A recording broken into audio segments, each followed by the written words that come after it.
for all of you. And now I'd like to talk a little bit about that video. You've talked a little bit about it in your opening statement, but can you walk us through what is happening in that scene? My understanding is that is a mix of your body camera as well as video from other vantage points. That's correct. At the beginning, you see me walking into the Capitol. That was after we were driven off of the West Terrace.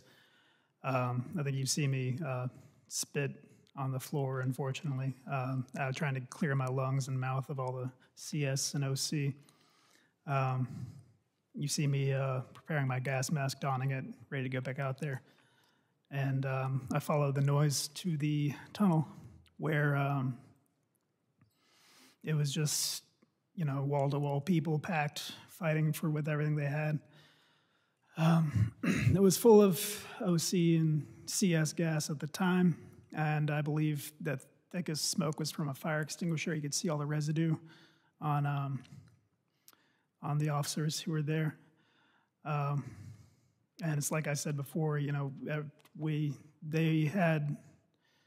outnumbered us 50-something to 1, so it didn't matter how many we defeated.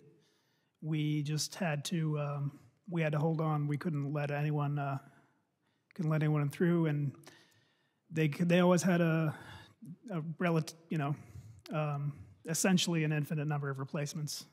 They'd say, you know, we need fresh patriots up here, and there would be more. So we just had to hold until someone came to help.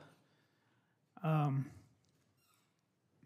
like I said, once I got to the front, I didn't want any more pressure on the officers behind me. So I tried to insert myself to where I could use the door frame, brace myself, and push forward so we could take back more territory.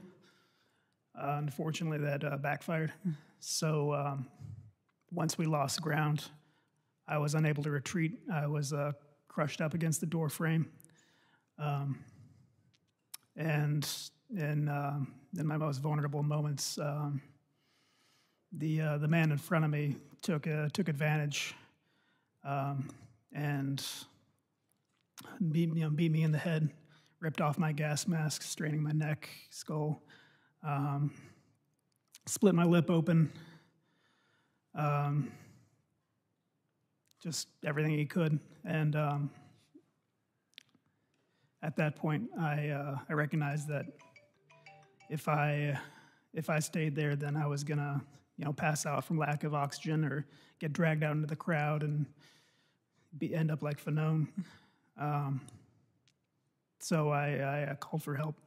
I tried to make it clear that my position was untenable. I had to fall back, and thankfully the other officers heard that, were able to get me out of there, and to the back where I recuperated as best I could before I got back out there again.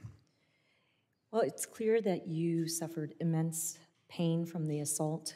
It's clear that you were outnumbered, and yet you just said you got back out there again. Tell me what's worth all of that pain? What was worth it? What were you fighting for that day? Democracy. You were 40 feet away, 40 yards, whatever. Especially with the razor-thin margins on Democrats and Republicans in the House and Senate, if any single one person was kidnapped or killed, which I have no doubt in my mind is what they intended, that would affect the outcome of legislation and all your duties for years to come. And if that's just one person, what if more than one person? The difference would be even greater than what should be and will be.